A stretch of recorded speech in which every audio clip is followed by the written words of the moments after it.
Hello, everybody. Welcome back to another episode of the LA Poker Roundup. This is November 7th, 2023, episode number 10. And we've got a great show for you tonight. My name is Ty Dobberton, as always, with my host, Derek Kwan. What's up, everyone? Hey, and this week we are going to be wrapping up the results from the last week of Big Poker Oktober down there at the bike. And then we're going to go over some results all around from Los Angeles over the weekend. Yep, whatever we can get our hands on. And we also will be covering the first week of the LA Poker Open down at Commerce. We had a big weekend here in LA, if you couldn't tell. And we got live streams popping up all over LA. What impact is it having on the poker economy? Yeah, and I'm kind of curious what kind of poker content Derek watches, so I'm gonna be curious about those answers. After that, we've got a juicy little rumor mill story, a little beef on the Twitterverse, and talk a little bit about staking deals. It seems like a staking deal maybe went bad here. Big surprise. I don't know. Maybe I'm skeptical. And then lastly, we're just going to wrap up with our weekly roundup. Yep. Great. Now, right off the bat, though, the very first thing I want to do is thank everybody out there.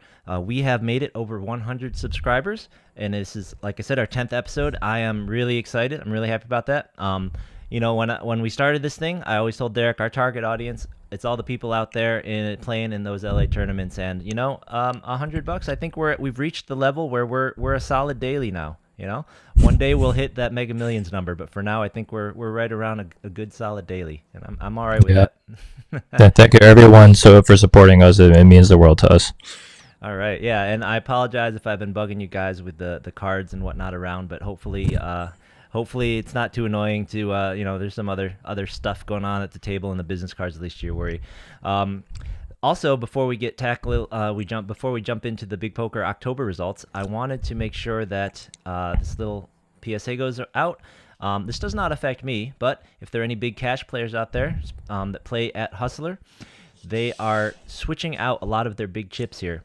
So if you are a player at Hustler and you have any of these chips around in your boxes or wherever, for any reason, make sure that you get in there and you do the exchange. It looks like they're doing that exchange all the way up until February of 2024, but that's definitely not something you want to miss out on if this affects you.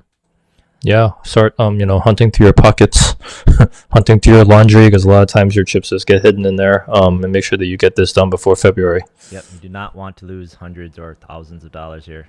And the new chips look pretty cool. I mean, here's the little. Oh, those are nice. Yeah, those are nice. I like the font on the numbers. Yeah, bringing them into the modern age. Some shine here, looking pretty cool. Yeah. I'm guessing this is probably maybe has something to do with the extra publicity and the hopefully traffic they're getting from their live stream. But maybe we'll talk about that later. All right, let's jump right in to the last weekend of the Big Poker Oktober. So before we hit the Mega Millions, the final one-day event of the Big Poker Oktober was this 30,000 guaranteed that was running on the final day 2. I did play in this. It did not go well. If I recall, I got kings cracked by queens, and then I got queens cracked by 7-9 suited. So, it was fun. It was fun, but no good for me. Did you play in this event, Derek? I skipped it to play online, but yeah, that sounds like a rough tournament for you. Oh no, actually no. This tournament I think you skipped because you were cashing the Mega Millions. I was trying to set you up to mention your little cash there. This is the Saturday tournament. Yeah, this was Saturday. Oh, yeah, I did. I was deep in the Mega. Right. Because I didn't go super deep. I guess maybe I just tried to wipe it from my mind. Yeah. I totally feel that. The Mega, they're the quantums around here. You gotta love it. It's the only tournaments anywhere where you could fire one bullet, you can ladder up 2 or 3 times and still be down $1,000. Right. But let's take a look at the results here. The 30K guarantee. It actually ended in a 10-way chop. So wow. I don't Chop know how is I in the feel air about again. that. Yeah, I personally feel like that was maybe too many because I don't think it ended that late. But hey, 10-way chop. Congrats to them. Some names here. So congratulations to the top couple names here: Andrew Renowitsky, Luis Buezo, Larry Tran, Richard Green. I see some other familiar names down here. I see down here 10th in the chop, Mike Nia. Everyone loves Mike. And I see Sunny Chen down here in 18th. I believe we All mentioned right. her winning one of the commerce events last series. So congrats to all these guys. Oh, Yeah. Good job, all you. yep. And we have Taxi cashing down here as well. Taxi got 24th. Yeah. Yep. All right. So let's jump into the fun event. Let's jump into the big one, the mini mega.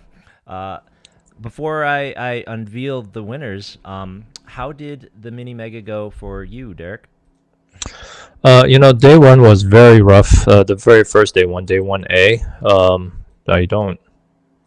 It's really funny when I don't even remember day 1A, so it was like that rough that I like have already wiped it from my mind. But day 1B actually went pretty well. I felt like I was playing pretty well, running pretty decently until just sort of right after the money bubble.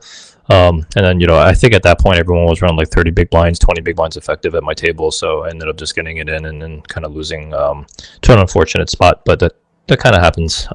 It's I'm glad that I got a chance to cash, but these are the tournaments you definitely want to run deep in because there's so much money up top. Yeah. Speaking of so much money up top, this event, another big success. They got to a $1.2 million prize pool overall, and they beat the Yep. guarantee on the overall. Now, with the quantum structure, the day one payouts were 147,000 for just the single bagging, and the double bagging took another 117,000. So the actual prize pool for I guess the regular tournament portion, these payouts here, 60. were just Yeah. just a touch under a million. But Yeah. so you mentioned having to go so deep. When you look at these payouts, right? It's always hard to analyze Quantum's payout structure because of how far out it pays on day two, and because of the uniqueness of it being such Yeah. a big festival with so much money coming out before you even get here, right? Most of the Right. people who win, there were people who bagged this thing 5 times, at least 5 times, and that money doesn't even show up.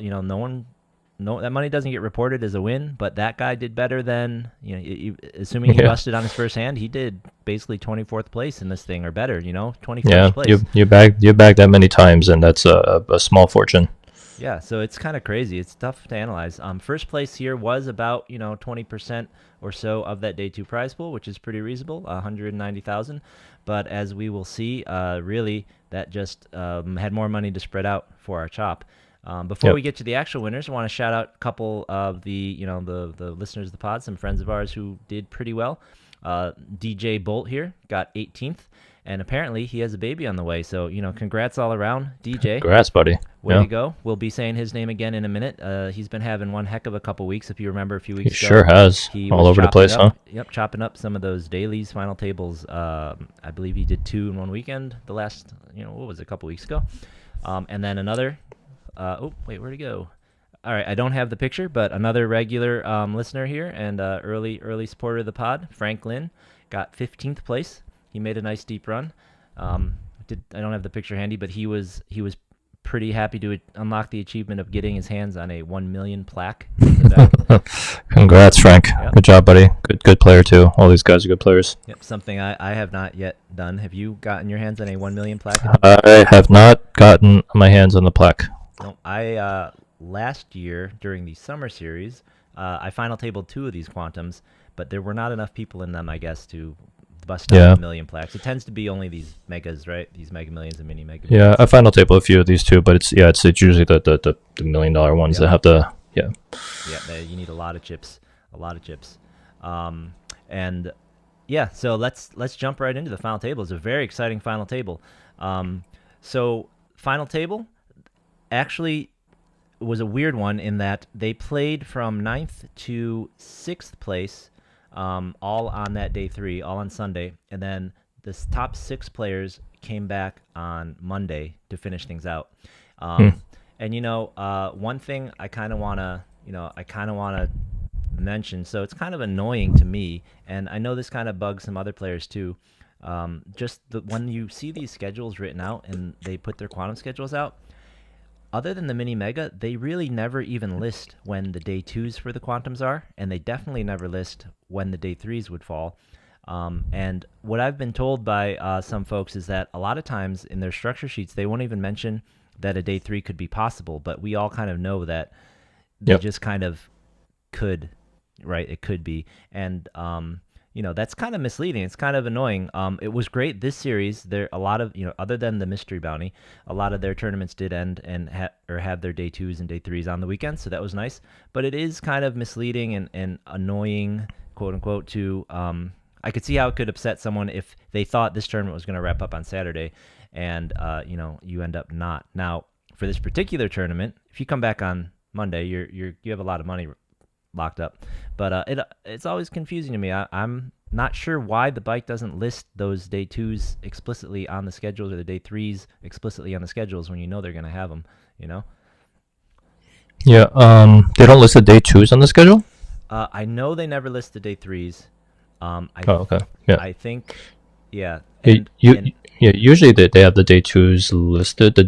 I think that usually in the subtext on the day 2 structure sheet, it's something like day 3 if necessary or something like that. I don't know. Buried down there in the yeah, print, right? yeah. Which is fine for you and me because we've read the fine print or we've Yeah. been there once or twice or we've seen someone. But like for the whole point, in my mind, you should cater all of your marketing and everything to the people who don't come every week, right? Because we know we got a show. We're going to tell you about it, but these people who only play a little bit, the last thing you want is for them to be surprised, right? You should be clear about it, especially when people have work. Anybody PSA out there, if you're playing in Quantum, assume there's going to be a day 3, and sometimes there will be a day 4. yeah, for the mega for sure. So assume there'll be a day 3. Be happy when there isn't. Yeah. I know the first one that I found table, we had that surprise, and several of us were very upset. We were really petitioning to keep playing because there were a good 4 or 5 of us that were just, we were really begging the floor to let us keep playing. Yeah. Okay. But let's talk about the winners this week. So in 9th place here, we had Maiko Bruderlin. Not someone I'm familiar with, but congratulations to Maiko. Did you play with this guy at all? I don't remember playing with him, but congrats, buddy. Good finish. All right. In 8th, Alex Farahi, I believe a regular. Yeah. Very good. Very, very good player. Not surprised to see him at a final table. And then in 7th, a very familiar face, Mr. Key Win, Mr. Suited Superman. Man, he's been having one heck of a year. Congrats, buddy. You have been on a very, very good run and playing really well, obviously. Yeah, so Suited Superman here is more well known as a PLO player. He's kind of a huge advocate for PLO, or what they like to call it, the great game. But if you recall, he won the WPT over there at the Gardens this year. Straight up won first place. And I believe that he gets a little bit of touch up and a little bit of coaching on his Hold'em tournament game from Fausto every now and then. If I recall, when he got to that WPT final table, he had a little coaching from Fausto on final table tactics there. So, shout out to all those guys. And way to go, Suited. Yeah, always good to have good players in your network that you can talk hands with or get some coaching from, even if it's a little bit of light prep for a final table. It's always good to have a good network. Yeah, yep, and especially since, like I said, I think he's much more enthusiastic about PLO, and he's really having some success here in these Hold'em streets. So that could be something to talk about one day. Which way is going to transition? Right? He's making a transition over into our world. I wish he'd stay over there. Get out of here. He's winning. Yeah, leave us alone. In 6th place, we had Chris Doan. I know another last good year, player. Yeah, he was at one of those final tables I made last year. He did really well there, and I believe he's just basically a kind of a local crusher. I think he goes to Vegas, or maybe he does 50-50 type of thing a lot. So definitely someone who's well known around here. 5th, Sebastian Coleman.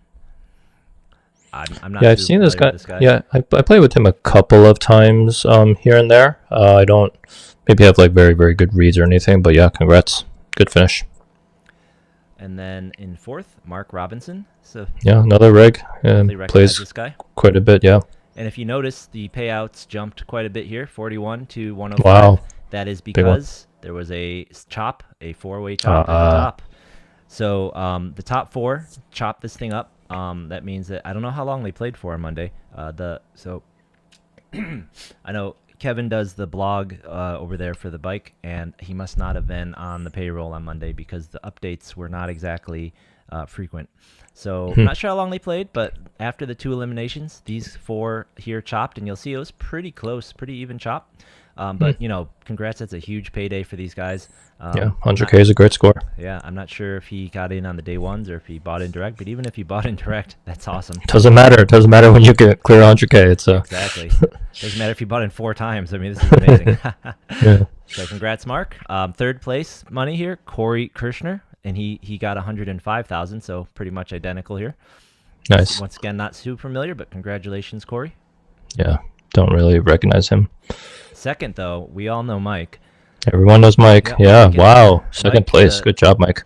Old Mike CBK Escandiari, or I think when I met him, he said there were a lot of Mikes around. He said I'm Persian Mike, so that is our one of our resident bracelet winners. Won the seniors or the super seniors last year, or was it 2 years ago now? The time has passed. Yeah, I don't remember, but yeah, he is a bracelet winner. But yeah, good player. Another really good player. Very, very tricky, aggressive player. So never too fun to have him at the table. Yep, absolutely. Mike's a great guy. He's a lot of fun at the table, and he loves to try and stick it to us young guys, I think. So he does. So 107,000 for Mike, and in first place, getting the lion's share, which is still pretty close, 116,475. So I gotta think these 4 were pretty close in chips with these payouts. But getting the win here was Ryan Gomez. Yeah, I have some things to say about Mr. Gomez. He is not a regular as far as I know, as I don't see him too often, but I played him at some bike event, maybe, I don't know, it was like last year or something, and he was just a very solid, like, taggy player. When I looked at him, he was like a tank. Like, he doesn't really seem like he's making any mistakes when I look at his bet sizing and the hands that he's playing and the positions that he's playing in. He just seems to be doing things like correctly. And the reason why I want to bring this up, and I also played with him a bit on day 2B, and it was the same story. Just a very, very solid player. The reason why I bring this up is we were just talking about be like Ben, right? Be aggressive, be a little bit spewy to go for those podium finishes. But also, if you play like Ryan and you just play a solid taggy style, and there's a lot of very, very good rigs that play a very solid taggy style, and they have very, very good success, especially in these fields where maybe it's not as tough as like a WPT 10K or a 5K.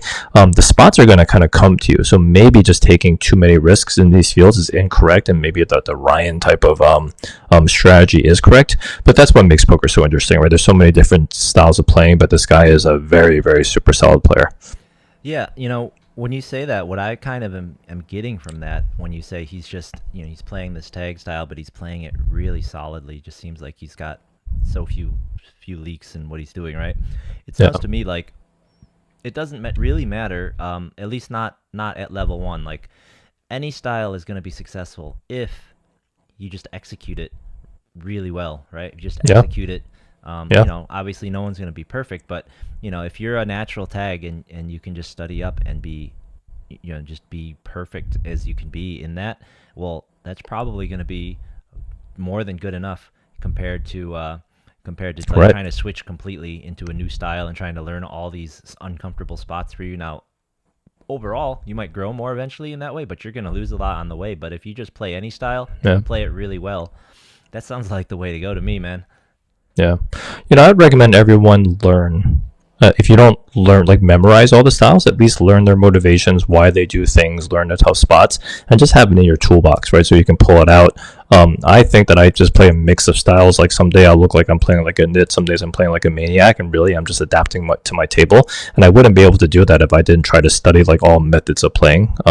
So Ryan, like, the thing is, when I call Ryan solid, he's not a nit, right? He's playing like a pretty aggressive, range of hands in position. So anyways, it just really makes you think a little bit about what you should be doing in these type of fields, because I would call these like Mega Millions and Quantum fields as quite soft on day 2s and even on day 3s. So yeah, maybe just playing mistake-free poker in these type of fields might be the better strategy, but to each their own. Yeah, and when I hear you say it, trying to play mistake-free poker, that just sounds like the right strategy no matter where you are, right? Yeah. I see Frank. Frank's in the chat. Frank says that he contributed. What's up, Frank? He contributed to some of that story to Mike's CBK name. He said Mike was down to 6 big blinds, and Frank graciously donated a double up to him. Good job, Frank. Yeah. No, he said he lost a flip, but you know what? I'm sure he took it well and just couldn't have went to a nicer guy. No, that's uh, always rough. yeah, congrats on your score, Frank. I mean, that's a really, really good deep run. You deserve it, man. Yeah. Let's get more of these before the end of the year. Yeah, that's definitely a great run. And then one other thing, I wanted to, I brought up Ryan's Hendon here, and I kind of suspect maybe there's a mistake and he has two Hendons because it appears to me that he just burst onto the live scene in 2022, and he has only 4 results here, but now he's going to have a fifth, and that would be 3 out of 5 of these results are first or second. That is Yeah, this phenomenal. is I mean, he's definitely an experienced player, and you can tell when online players who are good come and play live, but he has good like live demeanor and just like Hmm. handles, his like chips and cards well. So he's just not like an online guy that just converted to live. So I don't know, maybe he's like a cash game guy. I have no idea. Mysterious, very mysterious because he's obviously a very experienced player. Yeah, absolutely. You can tell this guy is really sharp. I mean, and then this seventh place, this is a final table at the Mega Millions back in August. So, I mean, I think that was the one I played with him too. I spent like a significant amount of time on a day two with him. Yeah, he's just a solid player. yeah. So definitely, you see Ryan at your table. You know he's gonna play solid. So get your A game on. Wayne jumped in the chat here. He says that he battled Ryan a little bit, and he was being a huge bully because he had all the chips, just pushing people around. So, I Oh, mean, really? adapt what you can. I mean, maybe it just felt like it to Wayne, but he did say he was bullying table. Wow. Yeah. So interesting. I've only seen him play taggy style. So maybe when he gets a lot of chips, he'll turn up the dial. But that's what good players do. And Hmm. what's up, Wayne? If you're the guy that was sitting on my right, hope you had a good run after I busted out. Yeah, well, he says he joined. Oh yeah, yeah, yep. He said that Ryan joined after you busted, so maybe he took your seat. Who knows? Oh no, yeah, no, I was there when Ryan joined. Yeah, Oh, I you was were? there for probably, yeah, he was probably there for about, like 30 or 45 minutes before I busted. But yeah. Okay. All right.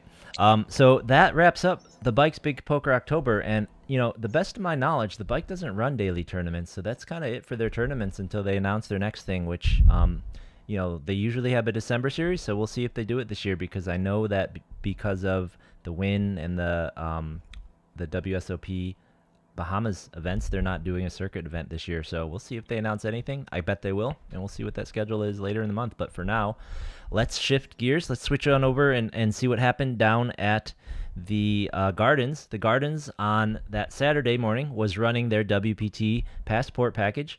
The one that you had to qualify for by playing in tournaments throughout the months. I was down there, did not make it too far, but these are the 6 people who won seats. They won that main event package, the main event buy-in, the hotel stay, and some extra money.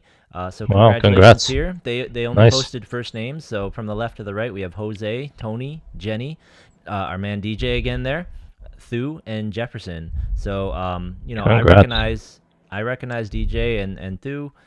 Yep. The other 4 I do not recognize. So congrats to everybody. That's fantastic. Good job. Yeah, yep. And what a weekend, man. What a weekend Yeah, for old huge. DJ. That's a huge package to get to. It's going to be an incredible event. $40 million guaranteed. Are you kidding me? And you got a free roll into there and some accommodation money. That's great. Hey, these guys, we paid $30 to enter this tournament, okay? This is true. It's not exactly a free roll.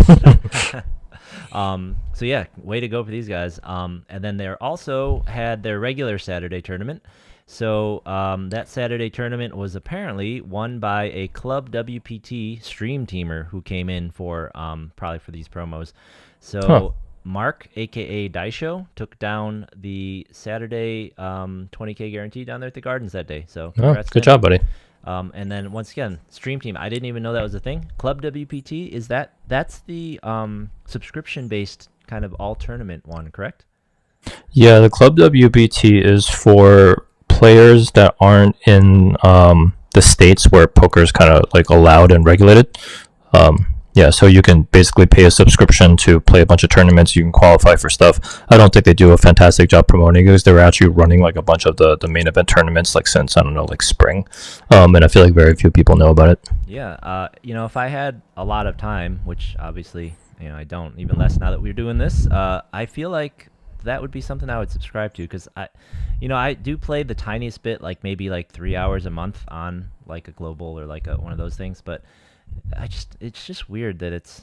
I think I would get a lot of value out of that subscription, assuming it's not too Yeah, exorbitant. yeah, you should definitely jump into it. I would, but I don't have enough time to play it, so it's definitely not. It's not worth it for me right now. But Yeah. I know you can win main event seats. I mean, so Yeah, there's yeah. definitely some value there.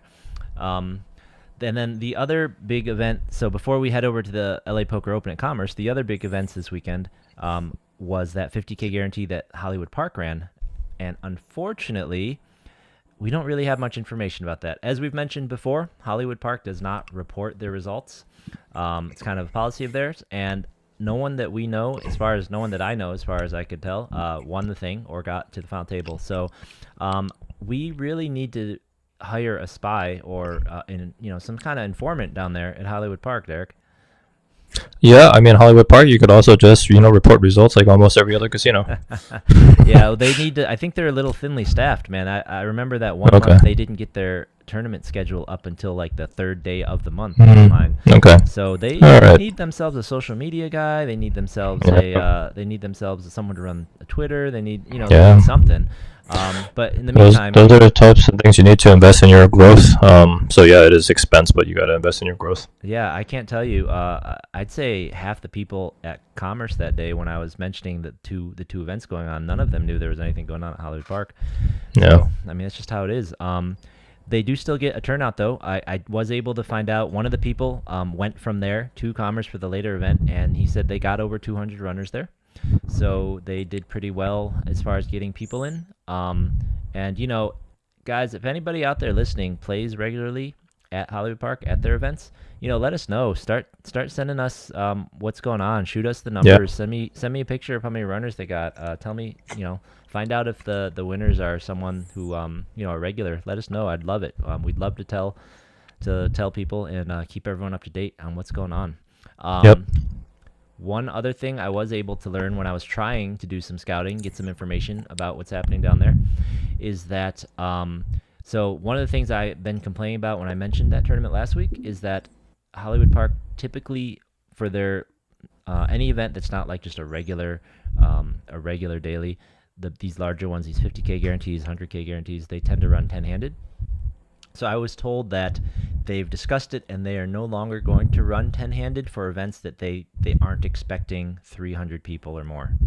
So, that's nice. I mean, it should be like a minimum I know, right? thing, but sure, it's nice that it's not 10-handed. Yeah, I mean, I was watching coverage of the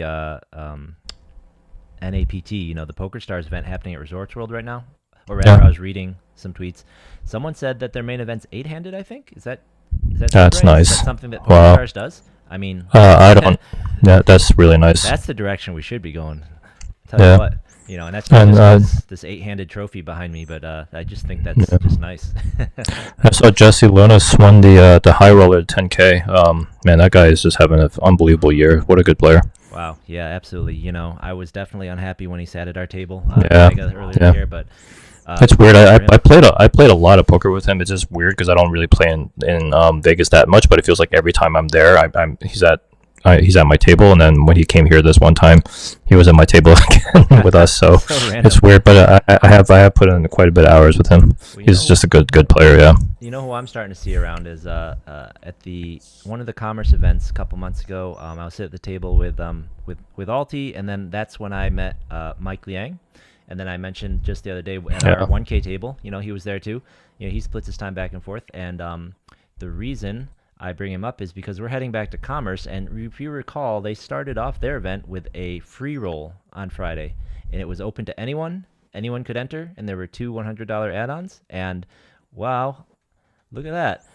It just doesn't feel fair when somebody of Michael Lang's caliber, wins the free roll. It really doesn't, it really doesn't. Like, I mean, this is supposed to be for, the free roll players, but whatever, man. Just go in and just dice it up. Like, there must have been one bloody, man, he was a shark in there with all those guys just trying to have fun. I saw a number of people kind of max late reg just because it was straight up free. Just come up, chuck the 5K away, and then leaving with a smile because it's free, but he's just in there sharking it up. Congratulations, Mike. Congratulations. Yeah. It How doesn't many? look How many runners did they get? 315. Oh, I was expecting like tens of thousands of people or something. You know what I mean? At So the I'm very surprised that it least, was only this much. I'm shocked that it was so low. Maybe it's because it was like 3 p.m. on a Friday. I don't know. I have no idea. at the very least, everyone down in the cash game room should have walked up there and did what I Right. said. Just walked up at Right. 6:15 or whatever, chucked 5K in, and then walked back down. I mean, Right. I mean, seriously. yeah. I went over. I had a lot of fun. I ran 5K up to 30K, and then I busted, and then I did both the add-ons, got me back to 20K with my add-ons, and I ran that up to like 45K, and then I busted, and then I went home. It was fun. It was fun. Oh yeah. So before we get too entrenched in all of this, I kind of wanted to chat with you about how the rest of your weekend went.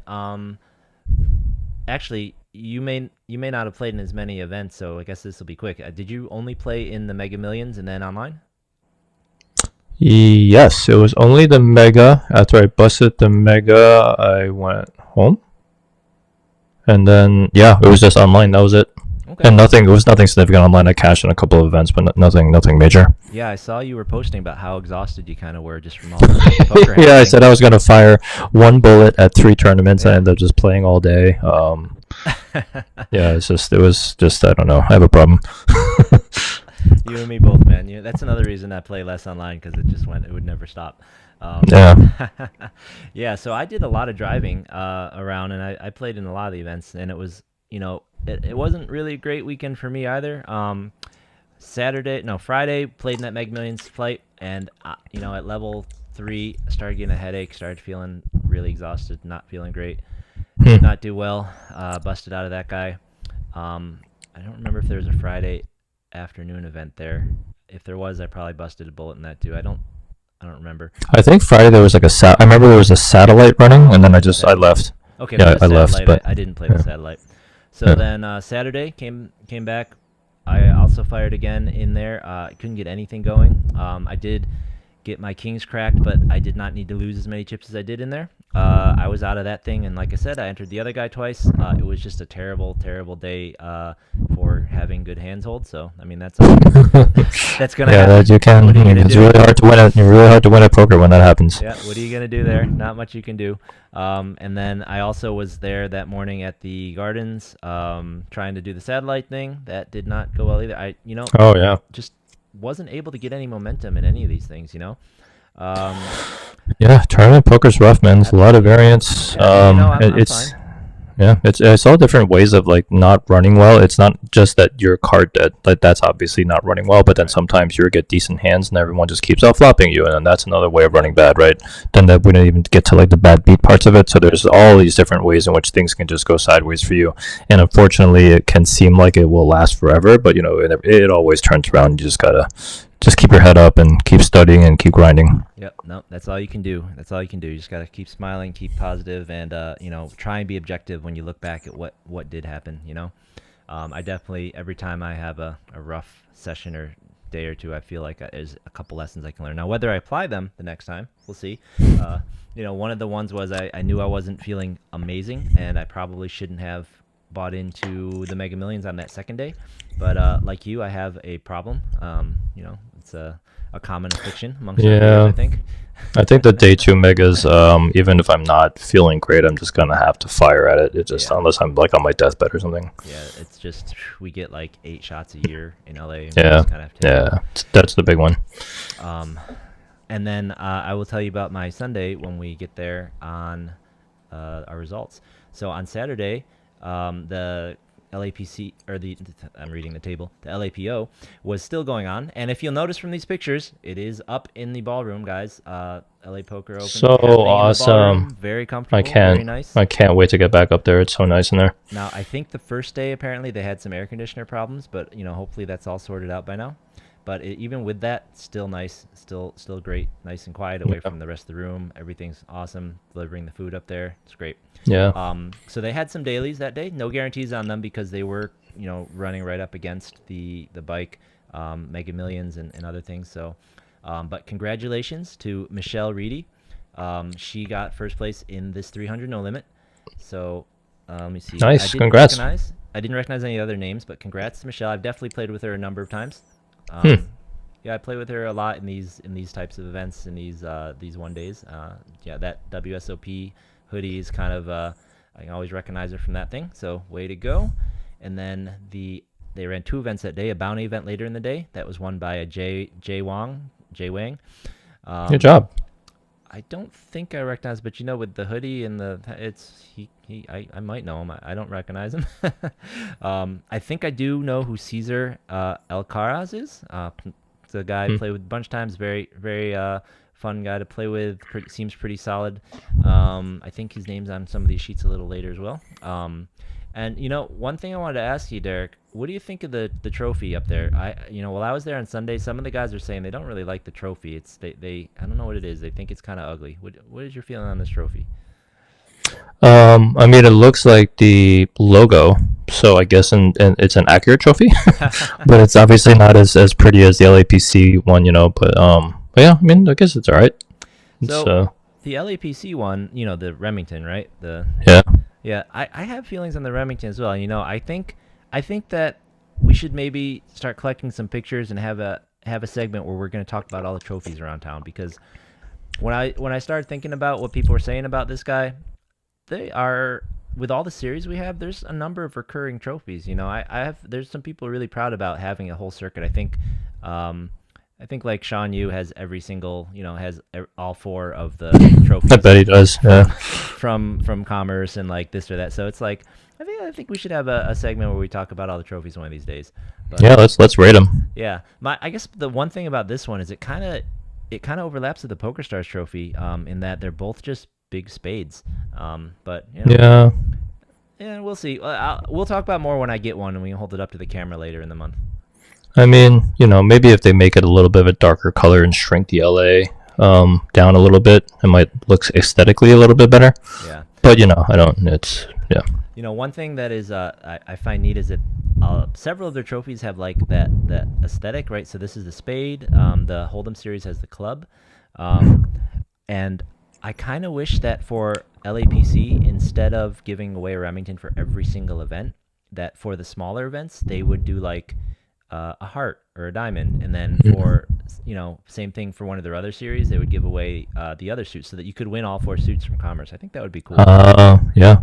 Well, I think that now, since the expectation is set that you're going to Remington for every event, that they would meet with some anger if they started giving them like a heart trophy. I don't know. It's kind of like the bracelet thing, right? Like I think it'd be cool if the Remington was just harder to get, but yeah. I don't know. That's just me. I mean, they're very hard to get because I still don't have one. Yeah. Well, that's because you take every Sunday off to play online. That's true. That's true. I gotta grind the smaller events. Yeah, the Weekend Warriors get our trophies on Sunday. Yeah. So Commerce also ran a 50K guarantee on Sunday, so I was there for that, and I was very dedicated, and I made sure that they got over the guarantee. I Good job. in this for way too many bullets, and I think I should have played more like our Mr. Gomez. Mr. Gomez, and a little less like Bin Wen in this thing, because holy cow, I got a lot of good hands for my first three bullets, and in the form of pairs like sevens, eights, tens, jacks. I think I got 7 pocket pairs that in my first 3 buy-ins, and this is all in the course of like an hour and a half. And 2 overs every flop, 2 callers, an ace every flop. It just couldn't win a freaking pot with those things. And then being like Ben, every time someone looked like they didn't like their hand, I just kind of went all in, and they kind of just thought I had a better trip. Like they just thought I had a better kicker on their trips or something. They just thought that I might have had aces, so that's why they were nervous. So it didn't go so well over there. But who it did go well for, and I want to point this out. Check this name out, Michelle Reedy, 6th place. Oh, good job, Michelle. Wow. Back-to-back final tables. Beth Hall again. Yep, I was just saying. Wow. Beth Hall. So that's just like a final table every month at least. It's crazy. And as good as that is, if you tell her that, she's gonna roll her eyes and like push you, because she wants to get that win so bad. Every time, got the eye of the tiger, Every time we talk about it, she's just like, I just didn't win it though. So yeah, that's good competitive spirit, Yep. The more you get to these, though, you keep showing up, you're gonna win these things because she's got what Yeah. it takes. But I wanted to point out those two. That's two women at this final table. That's Nice. fantastic. There really weren't that many women in this event. Looking around the room, so it was your typical numbers that you would expect. So yeah, that was great.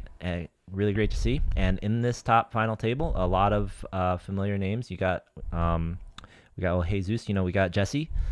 Jesse, who watches the show occasionally as well. So shout out to Jesse. Way to go, final tabling that guy. Ben Good job. Moon. Ben Moon's Ben in there. Moon. Yeah. Yep. Yeah, another good player. Another killer here. And you know what? Being over at Commerce that day, looking around, chatting with people, I just in the early levels for some reason I'm like, what is this? Is this a 1K or is this a 50K guarantee? What's going on? I'm sitting there with Ben, and I sat at almost every table. So over the course of the first 4 levels, I was one of the first 17 people registered. You know who beat me there? Bill Klein. Bill Klein was that very first table I sat at. For the love of the game, that guy, Absolutely. man. So I sat down, and when we started dealing 4 or 5-handed, I'm sitting there with Bill Klein. Busted out of that table, I sit down. I'm playing with Ben Moon over here. Another little crusher. I go over another table. I'm sitting with Luke Wynn. Lockbox poker there. Yeah. I spotted Mike Ung in the field too. A lot of guys that I typically. I was surprised Mike wasn't there. I guess he was just enjoying his trophy and his win. Taking a victory lap. Because I did not see Mike Liang there. But a lot of guys I typically see playing the 1Ks and slightly bigger events were up there. So I guess that's cool. Get that trophy. What was the guarantee? 50K? Only 50K, yeah. Wow, and all these people showed up. It's cool. Right. See? You know what? I'm glad. Like, what we need, like this again. I have to say, like, when you look at the structures for this one, and the schedule for this one for the LA Poker Open, it's like a perfect 9 to 5er person's schedule, right? Like, you can literally fire every single flight of this 300K and play day 2, and not take off from work at all. Because it's a 3 p.m. start, and then it's like 6 p.m. like late reg or something, right? So you can just get there at 5 p.m. Yeah, something like that. Yeah. Mm-hmm. So like it's a very, very like 9 to 5 friendly schedule. It's back up in the ballroom, so super awesome. Yeah, and the guarantee is phenomenal. I mean, for the price point, and not having to deal with all of us jerks buying into a day 2 like with a quantum. Yeah. $400 for a 300K guarantee. That's fantastic. Yeah, that's really, really good. Someone's gonna win 60 grand plus. It's gonna be. Yeah. That's fantastic. I'm gonna win. You mean? Yeah. Right. So I mean, we want. Sorry. We want people to show up there. That's why I said. Sorry, everyone else, but I mean, yeah. Yeah. So rounding out this final table here, Arsen Hakobian. We saw him. He won one of the events at the last Commerce Series. We had his picture up here. I think it was one of the bounties, maybe the mystery bounty. And then I think those are the names that I recognize the most. But yeah, so congrats to them. And this ended in a 4-way chop, I believe, up top there with Paul Liu getting the top money. And getting over 5K for one day, it's nice. Yeah, and it looks like this is going to be their schedule for Sundays during this series. So typically during LAPC, their Sunday schedule used to be like a 300 or maybe a 360 that they would run, and I think they kind of just had that one, and I don't think there was ever a guarantee on them, but now it looks like there's going to be a 50K guarantee every Sunday. And nice. I think what they're doing is, and I think after this one was competing directly with the Hollywood Park one. I think they're going to be bigger after this one because there won't be that competition. Yeah. And I think what they're doing is kind of testing out what the bike does on Saturdays, right? They have that 100K guarantee, 150K guarantee on Saturday. So they're like, well, if we put it on Sunday, we could probably still drop maybe not as many, but see how cool. It's nice to see that guarantee. It's nice to see the Commerce putting decent guarantees on these events again, right? Something a lot of people complain about. Yeah, I mean, I wonder if they made this a 75K guarantee, if they would hit it. It would be pretty close, but yeah. I think this first week it was definitely a good idea not to. I think next time they would. And you know what? If the next two get 100K, I bet that next time they run it, they'd be willing to do 75 for sure, right? Yeah. Yep. So there was another event that day. After I fired all these bullets, the last-ditch effort to get even was the 250 in the afternoon. and I did not come up empty-handed. So there you go. Oh, you final table. I Good job, did, buddy. yeah. Out of 58 people, I made the final table of that one. All right. I had a chance to get even. I had a chance. Um, it looks like they chopped this one up for top four with Mr. Stefan Bean getting the win. Mr. Stefan. Yep, Yeah. super cool reg, plays everything. This guy, he definitely plays like Bin. And I love Yeah, it. I mean it's great. Like this guy like literally VPIPs like 80%. Yeah, But he's, kind of a very tricky, tough player. Keeps you off absolutely. balance. and and Yeah. and and in some of the later stages of the tournament, I'm sitting at his table, and I kind of started copying what he was doing because it was working, man. We were Yeah. limping. We were like playing Daniel Graniu's limping his pimping game like crazy, and it was working really well against this table. So definitely got to be Yeah. able to adjust, and there were a lot of really good players here. If you'll notice, the name right after me, Mr. Wayne Zhang. Oh, what's up, Wayne? Yep. There you So go, buddy. Wayne was right there. So he says he's in the chat there talking about what happened. He says that yeah. So there was an older fella who was playing pretty erratically throughout the tournament. So after I busted, that guy lost most of his chips to to Stefan, which that is a specialty of Stefan. He's really good at playing against these erratic players, I tell you. And he got all his chips. That probably propelled him into that first place. So definitely fun. Wayne was definitely putting the heat on some folks. So I busted out on a pretty bad beat. So I came into the final table maybe as a top 4 stack, but the very first hand of it, which was the bubble. So I got ace king suited in the big blind. The massive chip leader limped, and then it was me and Stefan, who was probably second in chips in the blinds. And I went for the 3-bet. I bricked. I lost another couple chips, which blinds were pretty big, and then I was kind of average. So my bust out hand though was kind of lame. I had ace queen. I went all in. I didn't go all in. I bet about a third of my stack. Chip leader jammed over me because this was funny. He said that I think it was Jay Gook Pang, I'm guessing based on the names here. The guy I jammed over was I think it was Edgar. No, yeah, I think it was Edgar. Well, anyways, there's another regular. I'm sorry if I can't remember what your name was up real quick, but I'd been raising him every time this other guy entered the pot. I raised. I had kings, I had queens, I had ace king or something. So he raised, or he limped in. I raised him. He looks at me, he goes again, and I say, yeah, it's just every time, man. And the chip leader said he jammed on me with ace 8 offsuit because he thought that was a tell, but no, I just had ace queen, man, and I was pretty short stacked. I had it. I don't know, but unfortunately, the other guy showed Jack 8, and I thought I was in pretty good shape, and chip leader made a full house. So that was that. That's pretty lame. It Yeah, kind of what are you sucks gonna when you set people up and then they just do something kind of silly and then they just get rewarded. Yeah, but you know what? Usually those hurt a little bit more. It's all right. It's not a big deal on that day. I just hope I have one in my pocket so I can do that to someone else when we get to the end of this Um, 300K coming up. Good job making the final table, and congrats again to Stefan on another score. This guy's got a couple of good scores this year, huh? Yeah, yep. I think he's got 2 circuit rings or something like that. And actually, you know what? He likes to wear his circuit rings to these smaller events too. It's really funny. That's cool. So let's move on to Monday. Down there at Commerce on Monday, they had a Omaha 8 event. Winner was Benjamin Magid. So congrats. It looks like they chopped that up 4 ways. It looks like Yeah. Shirley Rosario took 5th. She's a legend, one of the best probably mixed games players in the world. Mm-hmm. Oh, in the world, wow. Yeah, like I said, Yeah, I'm not as she's familiar with those, but I do very, know that very name good. from around here. I definitely do know that name from the area. Definitely very well respected mixed game player here. And then also they had the first day of the 300K guarantee, and it looks like they're off to a pretty good start, if you ask me. Monday flight, 103 entries, 11 people got through, so not bad. Wow, pretty good for day one. Yeah, Wow, 103 day on one, a Monday. what day was that? Monday? Wow. Yeah, that was Monday. Yeah.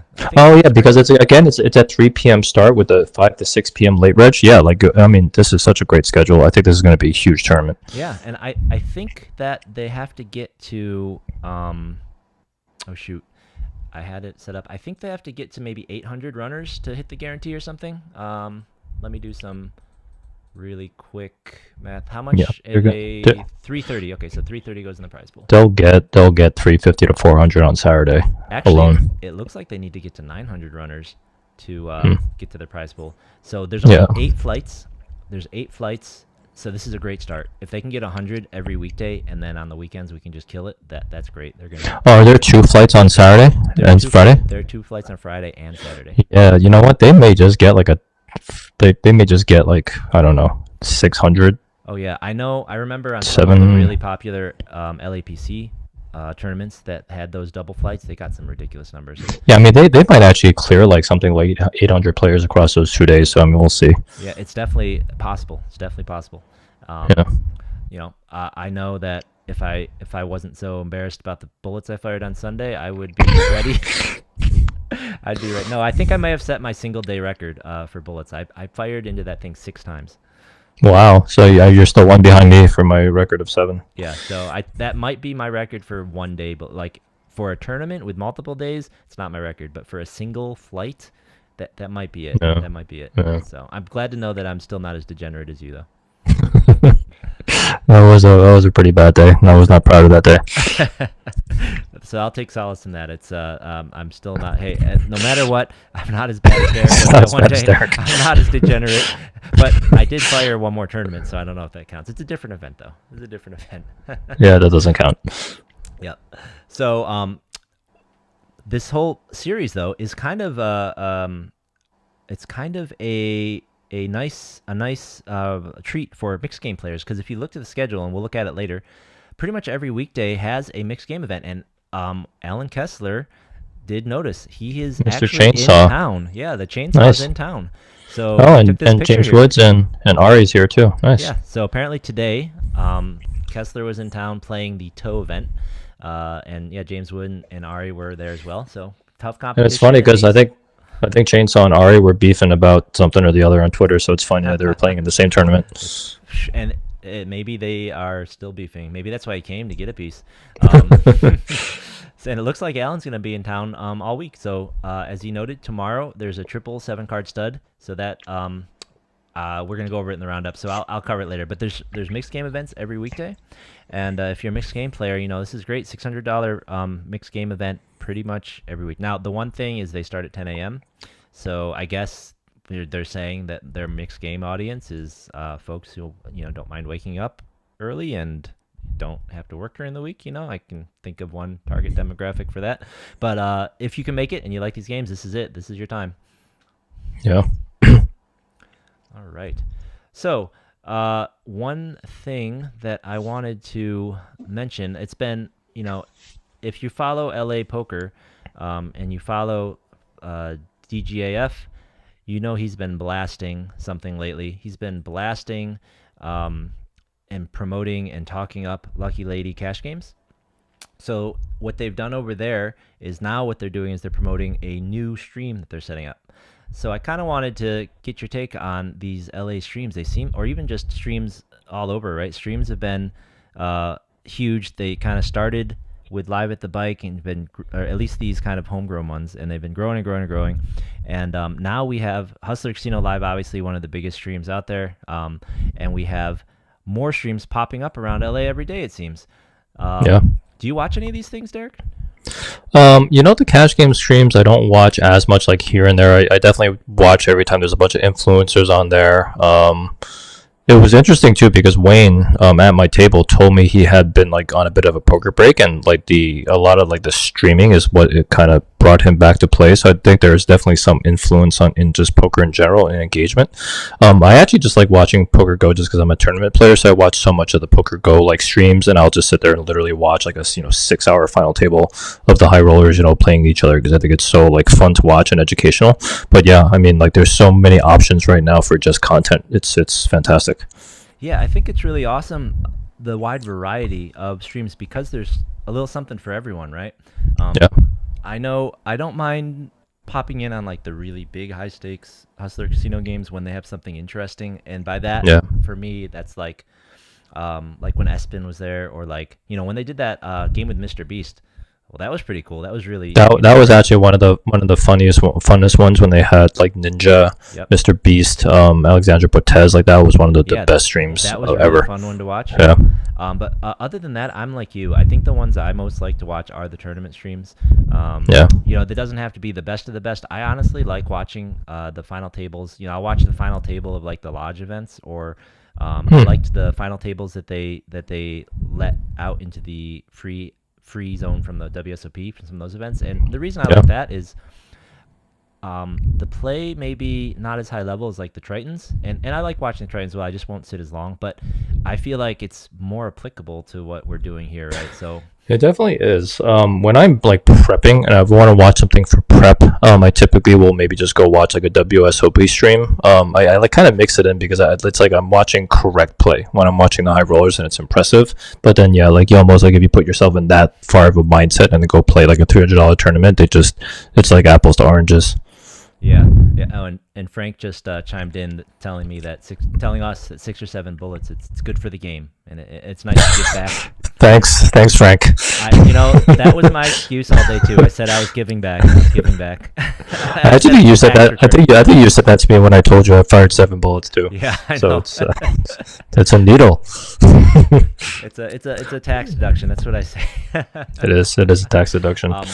So one of the things then is around here, there's not a lot of tournaments being streamed in LA though, and so that's kind of why I'm a little hopeful and fingers crossed excited that the Bally's Big Bet is coming back to Commerce. So it left the bike, as everybody knows at this point.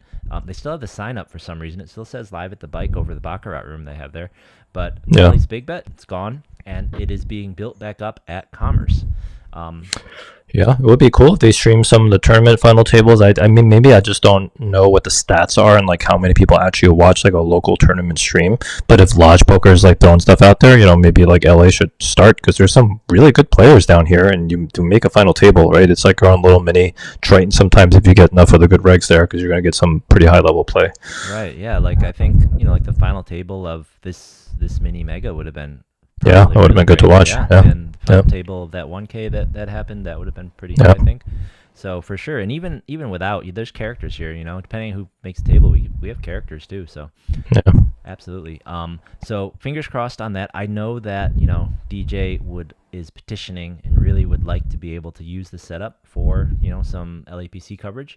We'll see if he'll be able to do that, and obviously nobody has kind of let out the word as to what the actual plan is. I'm guessing the plan is going to be similar to what they were at the bike, which is the guy who runs it is Wayne, right? He's put together his regular big cash games and stream cash and have a production set up like that. But fingers crossed we can get our hands on it and do something with it with tournaments, or that they decide to put some of their effort into it. Yeah. So with these other streams, I kind of was poking around, and I had a friend show me this other thing. There's another. So a couple years ago, or a year and a half ago, we stumbled on this one home game that was doing streaming. It was called Live City Poker, I believe. They just did it right out of their house, and they had all the software, and they were trying to do streaming there, and they were trying to basically mimic the way that like a Hustler or like a Live at the Bike used to look, and do it that way.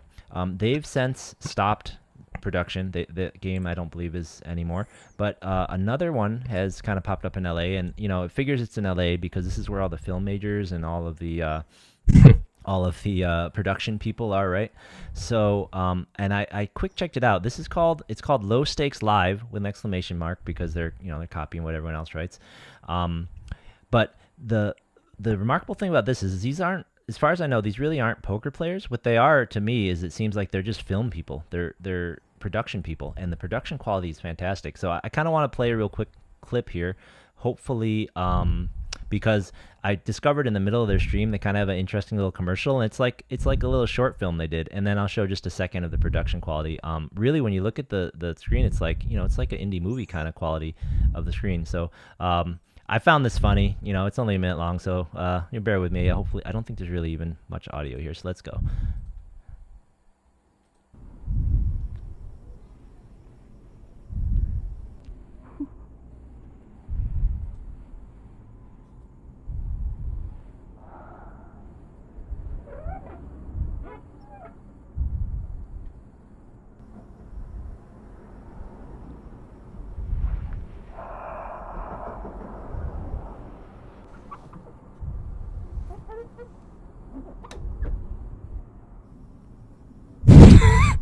I know, right? It's really silly. But I mean, just the production quality. You know, I've worked on a bunch of like college films and indie movies and Yeah, stuff. That's I can't pull something like this off. yeah. Yeah, Look at the production quality. Look at the lights they got. They got all the cameras, the editing, and yeah. this is the production quality of the stream itself, right? So this is Wow. kind of that's nice. Yeah. That's like the old that's like the old high stakes poker production quality or poker after dark kind of quality, right? Yeah, this is really. I mean, it looks really good. I mean, Yeah. it seems like the play is going to be not great, but like, yeah, the production quality looks amazing. Yeah, so it'll be interesting to see what happens there. It's definitely gonna be hard to keep up, but like I said, I believe my understanding is these are production guys, right? These are people, these are cinematographers, these are editors, these are people who, this is the making it look good is what Yeah, they're just hire this whole team and bring them over to one of the big streams and have them produce. seriously, right? So this looks great. Now, I hate to do this and show it right after, but we're talking about the Lucky Lady stream. They are trying to get set up. So this, I believe, is somewhat live produced, kind of like mimicking the other streams we're used to. Lucky Lady Live is a different concept. Their idea is to not have whole cards. I think they're going for a fast and cheap production, but it's kind of be more raw, right? So let's hop over there. This is Lucky Lady Live's kind of pilot stream, and I know they're changing things and they're still working on a lot of stuff, but it looks like they just have some cameras set up around, and you can kind of see the boom there for probably lighter, maybe for the mic. And it's just people playing, and they have a over camera. I think they have a board camera that we'll see in a second. So it's really different. They just have mics hanging, and they're really just trying to capture what a home game is going to sound like. And these are a lot of the regular hustler guys, but the idea from what I've read from DGAF overall is that you can just sign up and play. It's going to be an open game. It's going to be a much lower stake game than what they're playing here. Maybe like a 5-5 or a 2-3 with a like $1,000 buy-in kind of area. And you can also, I think you can also arrange to just bring your home game in and have it set up here. So, interesting stuff they're trying to do. But as you can see, they have some stuff they need to fix production-wise. Move some lights around, get some angles or something. But another one is just the number of streams and the amount of stuff popping up. It's no wonder we're in LA that this is where it's happening. But very cool and exciting. Great for the game. Absolutely, it's definitely not bad for the game, right? So, it's cool that that's what you like to watch for that. I kind of, I'm gonna let it go. There's something for everyone out there. Hustler Casino is, I feel like the WWE of poker streams. Yeah, if for cash for sure. Yeah. Yeah. And in that, I mean, like they're literally creating characters. They're trying to do all of the like. They're trying to excite and titillate their audience with backstories and all the things you would expect, and then everything to Triton and these other guys, and it'll be interesting to see what these other people do.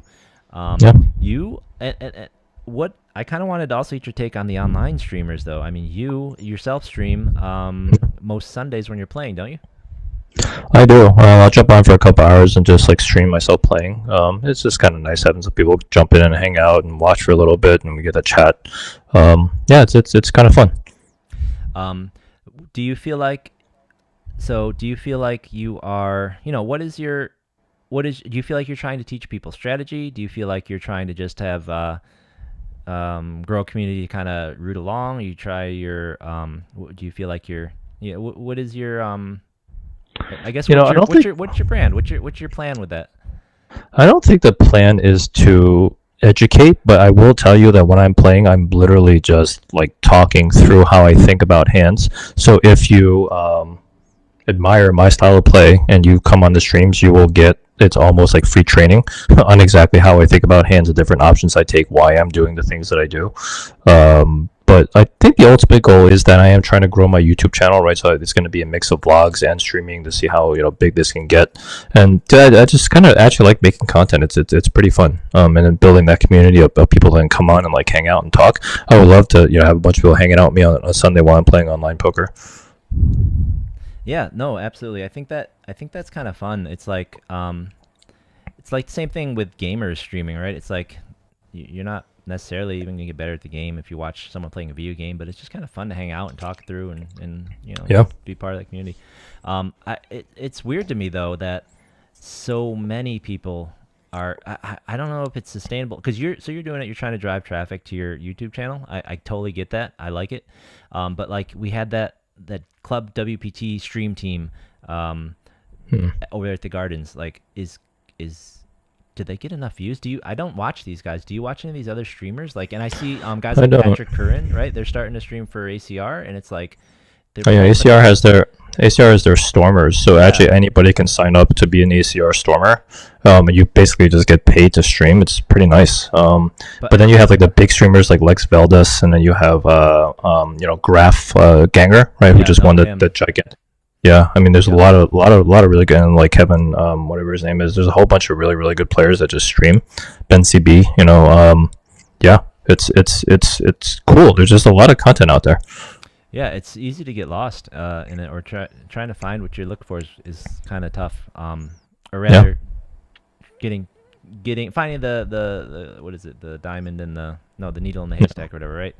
So The creator economy in general, though, there's a lot of power law effects there, where it typically ends up being condensed to a couple of like creators. They get all the traffic, right? It's like they're monster in terms of like what it looks like in terms of a graph, and then everyone is a bit of a long tail. So you still got some guys in the medium, but then almost everyone else is just like very very low in terms of like streaming volume. So just recognize that you are going to be kind of jumping in there. So don't maybe don't bet on yourself being one of the top three. Like obviously dream high and go for it, but set some expectations for yourself, and just try to have fun with it. And if you don't love it, I wouldn't do it because it is a lot of work. yeah, yeah. What I'm hearing is it's just too much work. What you should do is just watch Derek on Sunday Just watch me. while you're at But the I've table, and while you're at the table,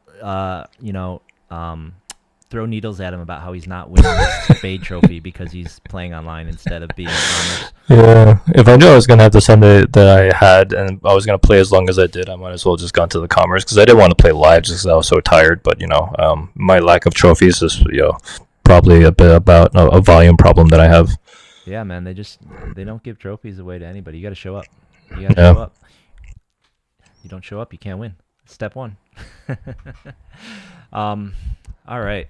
So yeah, just thought shine a little light on some new projects that are popping around town. Very different looking projects. We'll see what develops with those guys.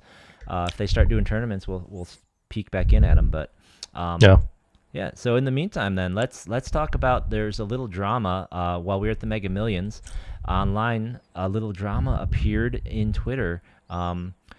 Tim Kramer. I'm not familiar with either of these gentlemen, by the way, so I'm just gonna read what they said. But it seems like some people were not clear on the terms and conditions of their staking deal. So Tim Kramer posted up here. He's claiming a scammer alert for Kevin Pound, the owner of the Quantum Poker Tournament's patent, owes him 30 grand from a backing deal from all the way back in 2018. So I didn't even know that this guy existed. I thought Mo was the sole creator of Quantum, so I guess there were more than one creator. And yeah, this guy seems upset. I personally would not be surprised if there's just a lot of bad communication. And I've never been staked. Have you ever been staked, Eric? Nope. Yeah. But knowing how people do business who aren't actually businessmen, which maybe these guys are, but poker players tend to not be. They tend to be very kind of informal. I would not be surprised at all if there was just a whole lot of like, I thought this was covered. I thought that I thought you said this. Oh, you told me this was going to be that, or you were supposed to tell me this and that, and you did. And then at some point communication breaks down. That feels like probably what happened, but either way, I would not recommend being staked by this guy unless you get a full explanation. That's I am probably surprised just that good in general. I'm surprised that there isn't a solution for that in the poker community after this long. Like somebody didn't just come up with like a standard template, like a staking template. You know what I mean? For everyone just to like download and use. Yeah, I don't really know anything about the situation. Obviously, take everything with a grain of salt. Like there's obviously two sides to every story. But I think Tim Kramer, I sort of recognize the name. I think he's just like a reg that's been around, like LA and Vegas, probably tournament grinder. But oh yeah, this guy's been around forever. Actually, very very good tournament player. I don't know him personally, so yeah, I don't know. yeah, I don't know him personally, but yeah, I don't really know what's going on here. But that's unfortunate if true. Yeah. Honestly, I whenever I hear about staking or backing agreements, I kind of like, I don't understand how they haven't changed or whatever. They just seem like one of the sides is getting a really bad deal. And honestly, I feel like the side who's doing the staking is getting a really bad deal from what I hear the standard agreement is. But I do know, I think there's a lot of people around LA who are backed and or getting put into a lot of these tournaments, which Yep. when I kind of started to notice that, it really surprised me because it was even in the smaller tournaments. When I think of staking or I think of people buying people into tournaments or whatever, in my mind I just assume that must be more expensive tournaments, like 1,500 and up. But it seems to me like people are getting bought into like $300 tournaments, $200 tournaments, even weeklies, even dailies, Yeah. and it's just that kind of surprised me. Yeah, I mean, I think it's tough for a lot of people to stay in action, especially if you don't have like other income streams to support you, or maybe you play a cash game. So, I think these cases kind of happen all over the place. Obviously, the people who do the staking are trying just to build like big stables, right? Because it's almost like investing in startups or something. If you were a VC, you know what I mean? Like you're betting on like hundreds and hundreds of companies and expecting like 2 or 3 unicorns that are going to make up for everybody. So I think that's typically what you're kind of going for, is that you expect everyone to be losing, and then you're just going to get a couple of big winners. Maybe you start dropping some people, but then obviously there's makeup. So it's always just so I don't know. Yeah, It's makeup it's that really makes the deal so confusing for me. It's like the incentives involved are just so weird. But I kind of wanted to, maybe not today, but I definitely wanted to open the topic. How big are these stables in LA? And I know there's at least 2 or 3 different groups that are pretty consistently, out there. And have you noticed, or do you feel like there's any kind of do you think it's a problem ever in the area? Off the top of my head, I don't think it's a problem, but it is definitely something I've been concerned about when I hear about it. It's like, wow, well, if somebody were to put 20 people into this event, like, couldn't that be a problem? Like, why? I think that there will always be problems with stables and staking, and I think Bryn Kenny, right, is a really good example of the problematic things that happen. Is that there can be chip dumping right there, especially if you're playing online. There can be ghosting. So live, I think that. Actually, I don't know anything about the stables, right? I kind of know who is getting staked and who is kind of doing the staking, but generally it feels like the players that are involved are all kind of on the up and up, right? I don't really see anybody being too I don't know. Like I don't really sense that there's anything bad happening. But of course, when you're playing poker, always look out for things. Right? There's a lot of different rules that kind of protect you, and cameras everywhere. So there's all these different things that kind of protect the game a little bit. But always just watch your back a little bit, because bad things can happen from like big stables, and maybe some people are trying to support some of the better players. But I don't at least perceive that from the stables that I'm aware of in LA. I don't really feel like those things are going on. But who knows?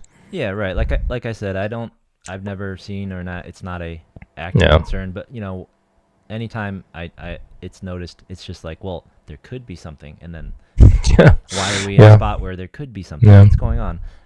So I think in general, when I kind of net it out, I don't.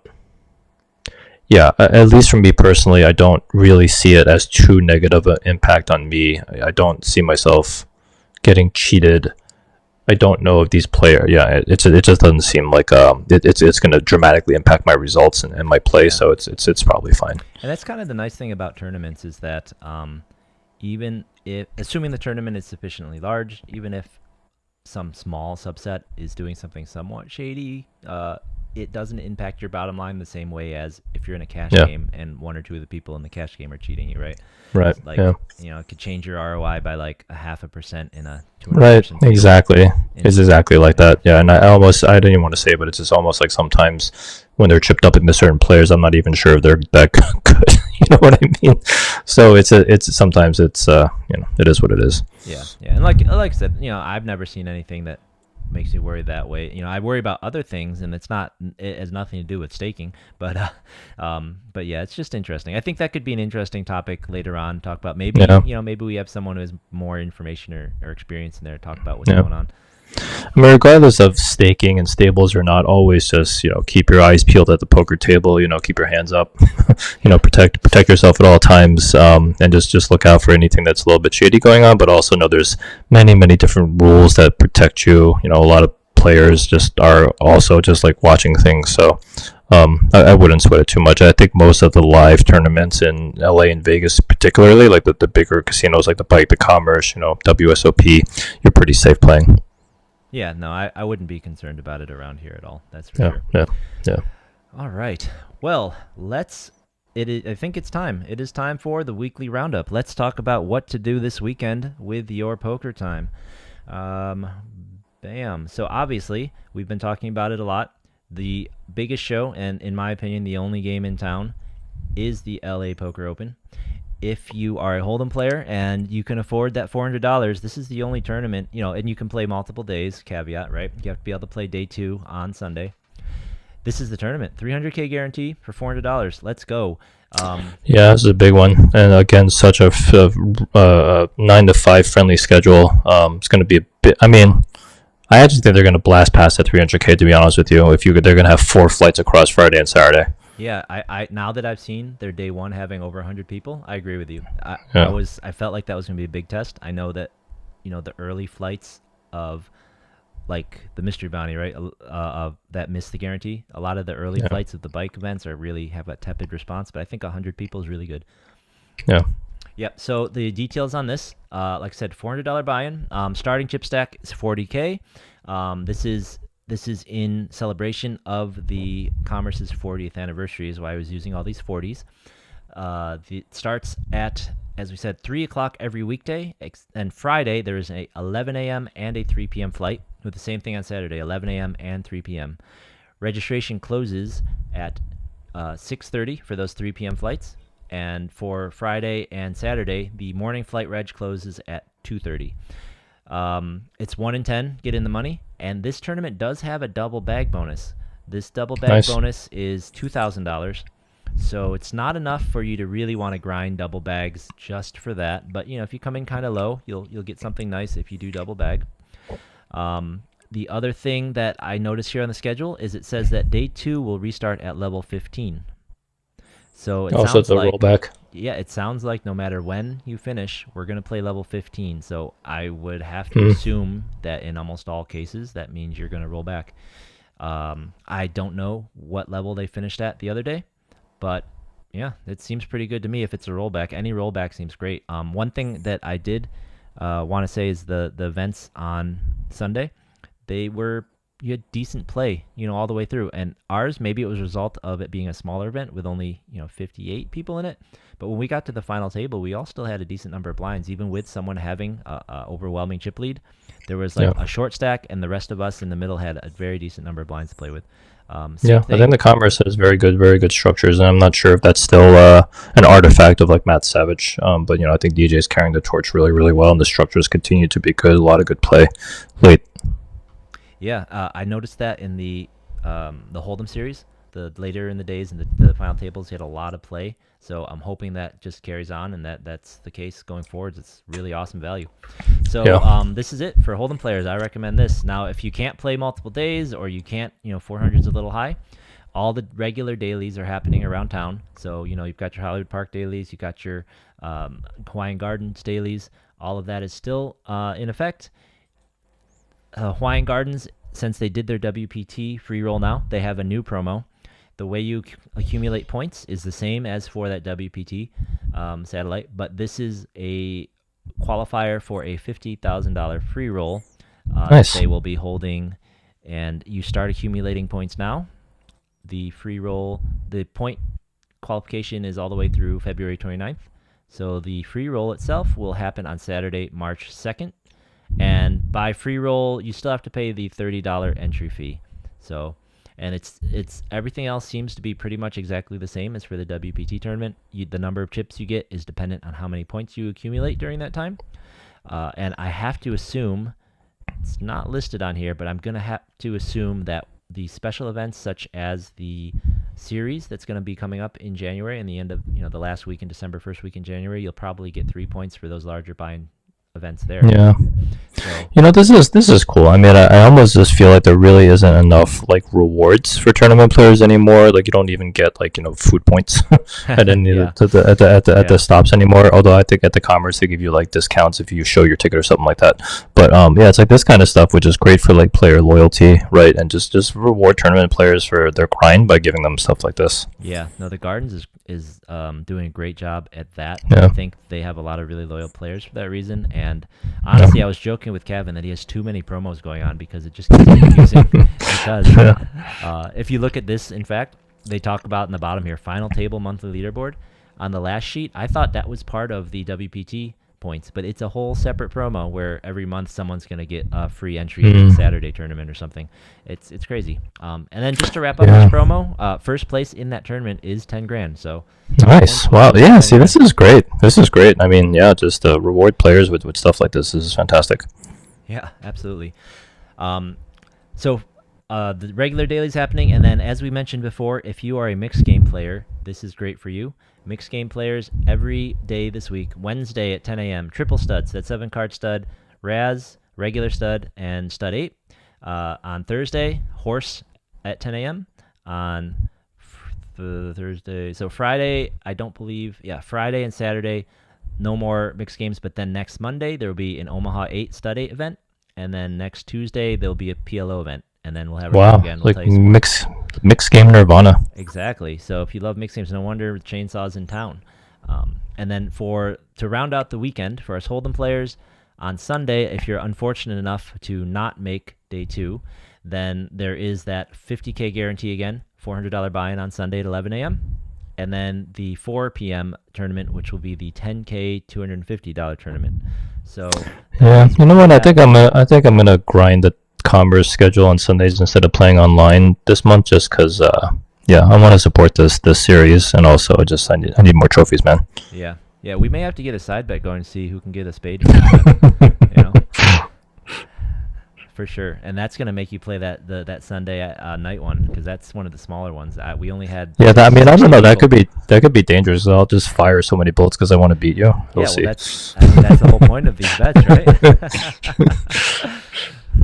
All right. So if you guys think of a good bet for Derek and I, leave it down in the comments. Maybe we'll take it up. Yeah. Think of something before this weekend because it won't be fair, if I'm already day 2 and he can't even play to jump on that. But let us know in the comments. Thanks for watching. Thanks for checking out the 10th episode here, and thank you for the over 100 followers that we have acquired so far. Yeah, and if you haven't subscribed, please subscribe. But thank you all so much for your support, and for the people that came and joined us live. Super fun taking your questions and taking your needles live while we're here chatting. Yep, absolutely. Thanks, guys. And until next time, or rather this weekend, we will see you at the tables. See you.